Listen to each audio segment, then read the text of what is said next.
Halo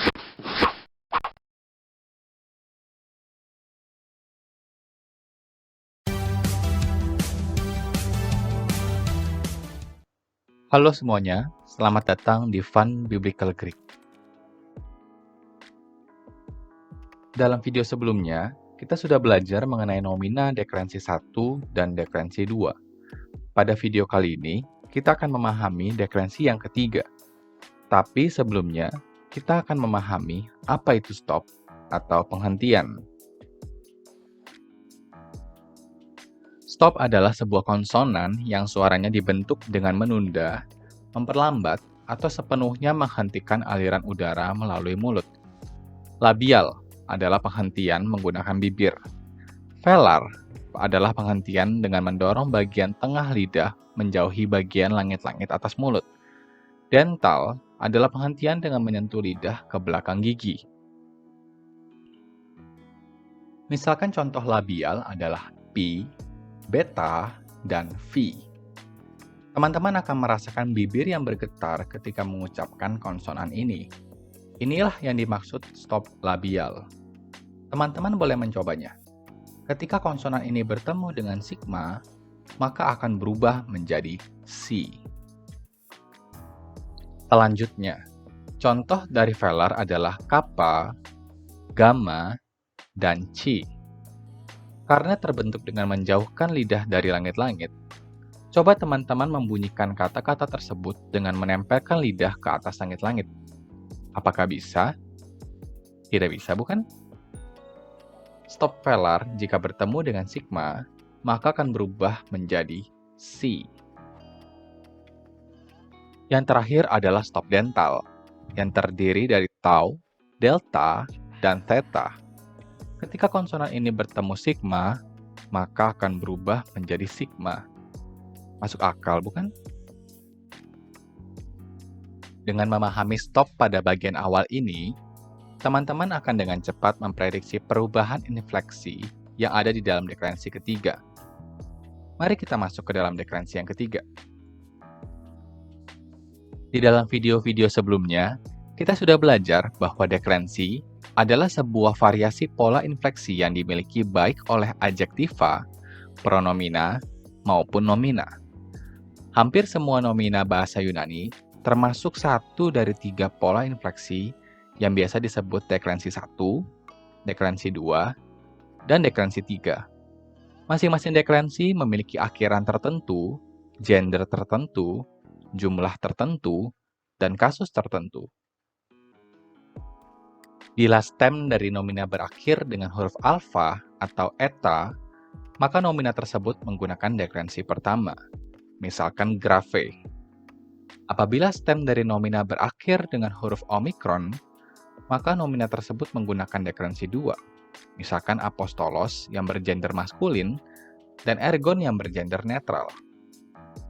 Sedangkan, apabila stem berakhiran dengan konsonan, maka nomina tersebut menggunakan dekrensi ketiga, misalkan sark, tin, dan onomat. Tabel paradigma dekrensi ketiga berbeda dengan dekrensi pertama dan kedua. Mari perhatikan tabel paradigma dekrensi ketiga.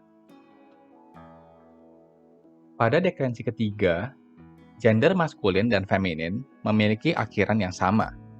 Teman-teman bisa mengamati pola akhiran yang ada di dalam tabel paradigma ini, sehingga teman-teman bisa terbantu ketika menghafal. Misalkan akhiran genitif tunggal os sama di semua gender. Akhiran datif tunggal iota juga sama di semua gender. Pola akhiran yang sama juga ada di dalam bentuk jamak. Misalkan, bentuk genitif jamak on sama untuk semua gender.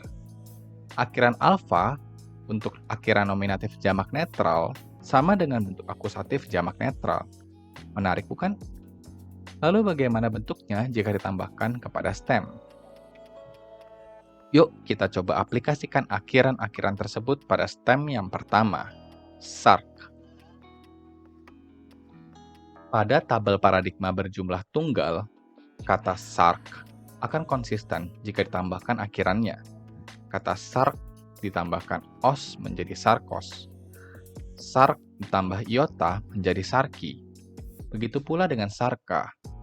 Namun ada kejanggalan pada nominatif tunggal. Sark ditambah sigma bukan sarks, tapi menjadi sarsi. Begitu pula untuk tabel jamaknya. Perubahan yang konsisten terjadi pada sarkes, sarkon, dan sarkas. Namun kejanggalan terjadi pada sarsin. Seharusnya sark ditambah sin menjadi sarksin. Tapi mengapa menjadi sarsin? Tadi kita sudah melihat kejanggalan yang pertama. Sark ditambah sigma menjadi sarsi. Lalu sark ditambah sin menjadi sarsin. Apa yang menyebabkan kedua hal ini terjadi? Stop failure yang mempengaruhi perubahan akhiran kasusnya. Kappa, jika ditambahkan sigma, maka akan melebur menjadi si. Inilah yang terjadi pada sarsi dan sarsin. Masuk akal, bukan? Dengan memahami stop, perubahan-perubahan pada deklensi ketiga dapat ditebak dengan lebih mudah. Yuk kita coba contoh yang kedua. Misalkan tin. Tin adalah pronomina yang berarti seseorang atau sesuatu. Perubahan yang konsisten terjadi ketika stem tin ditambahkan os, iota, dan alfa. Tapi kejanggalan terjadi ketika tin bertemu sigma, berubah menjadi tis dan bukan tins. Kejanggalan juga terjadi pada gender netral. Tin, ketika tidak ditambahkan akhiran seperti pada kasus nominatif dan akusatif tunggal, maka akan berubah menjadi ti. Inilah perubahan-perubahan yang terjadi pada bentuk tunggal. Lalu bagaimana perubahan pada bentuk jamaknya? Infleksi pada bentuk jamak maskulin dan feminin tampak konsisten, kecuali pada bentuk datif jamaknya. Tin bertemu dengan sin berubah menjadi tisin dan bukan tinsin. Begitu pula dengan bentuk datif jamak netralnya. Mari kita evaluasi perubahan-perubahan yang tidak konsisten dalam tabel paradigma tin. Pertama, tin bertemu dengan sigma berubah menjadi tis. Nu menghilang ketika bertemu sigma. Kedua, tin bertemu dengan sigma dari sin berubah menjadi tisin. Nu juga kembali menghilang ketika bertemu sigma. Apa teman-teman mengamati ada pola di sini? Ya, betul sekali. Kalau teman-teman bisa menebak, ternyata ada pola bahwa konsonan nu akan menghilang jika diikuti dengan sigma. Ini adalah sebuah aturan di dalam gramatika Yunani. Nu akan dibuang jika diikuti dengan sigma. Lalu bagaimana dengan perubahan tin menjadi ti? Dalam hal ini, tin bila berada pada akhir kata atau tidak mengalami penambahan akhiran, maka akan berubah menjadi ti. Nu menghilang hanya khusus di bagian ini saja. Tidak semua nu ketika berada di belakang akan menghilang. Oleh karena itu, pola ini adalah pola yang harus teman-teman ingat khusus pada akhiran tin bergender netral. Lalu kita masuk ke contoh terakhir, onomat, yang berarti nama. Bagaimana bentuk deklensinya? Onomat adalah nomina bergender netral. Teman-teman melihat pola gender netral akan selalu konsisten dimanapun deklensinya.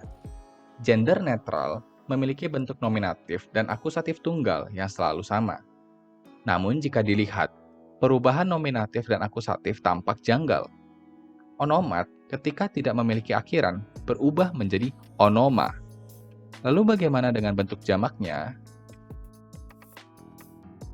Semua stem mengalami perubahan yang konsisten, kecuali pada kasus datif jamak.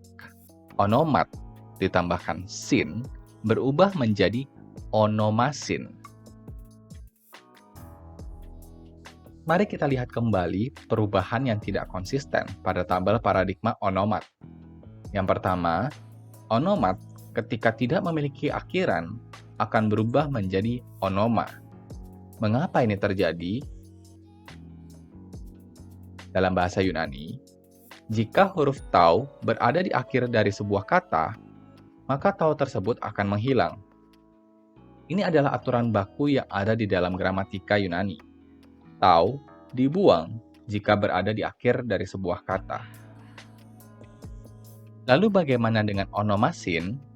Mengapa onomat ketika ditambahkan sin tidak berubah menjadi onomatsin?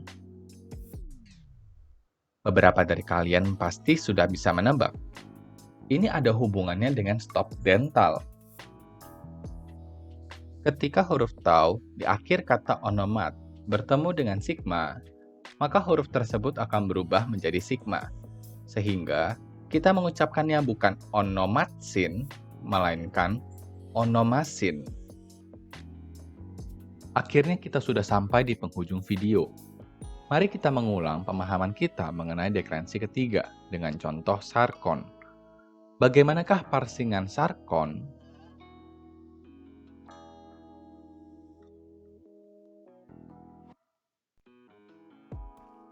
Bentuk kata sarkon yang berakhiran on sangat mirip dengan logon yang juga berakhiran on pada bentuk genitif, jamak, bergender maskulin. Apakah memang sarkon memiliki kasus genitif dengan dekrensi 2 bergender maskulin? Apakah ada cara untuk mengetahui dekrensi kata sarkon? Solusi terhadap masalah ini, pertama, kita harus selalu mengingat akhiran kasus nomina. Akhiran kasus sangat penting, khususnya bentuk genitif tunggal. Bentuk genitif adalah kunci untuk menemukan stem di leksikon. Jika akhiran kasus genitif tunggal dibuang, maka teman-teman akan mendapatkan stem katanya. Kata sarkon memiliki genitif tunggal sarkos. Dengan membuang akhiran os, kita akan mendapatkan stem sark. Karena sark berakhiran konsonan, maka sarkon adalah nomina dengan dekrensi ketiga. Selanjutnya, melihat bentuk leksikal di leksikon. Mencari bentuk leksikal akan dipermudah ketika teman-teman juga sudah mengetahui bentuk genitifnya. Dengan mencari bentuk genitif sarkos di leksikon, kita akan menemukan bentuk leksikal sarsi. Leksikon juga akan memberitahu bahwa gender sarsi adalah feminin yang ditandai oleh artikula he. Setelah melihat leksikon, kita akan mencari tabel paradigma sarsi bergender feminin dengan dekrensi ketiga. Dari tabel tersebut, kita temukan bahwa sarkon memiliki bentuk genitif jamak. Dari data-data yang sudah ditemukan, mari kita lakukan parsing. Parsing kata sarkon adalah genetif, jamak, feminin, dengan bentuk leksikal sarsi yang berarti dari daging-daging. Akhirnya selesai juga kita belajar mengenai dekrensi ketiga dalam nomina bahasa Yunani. Teman-teman bisa mengulangi video ini jika memiliki kesulitan pada bagian-bagian tertentu.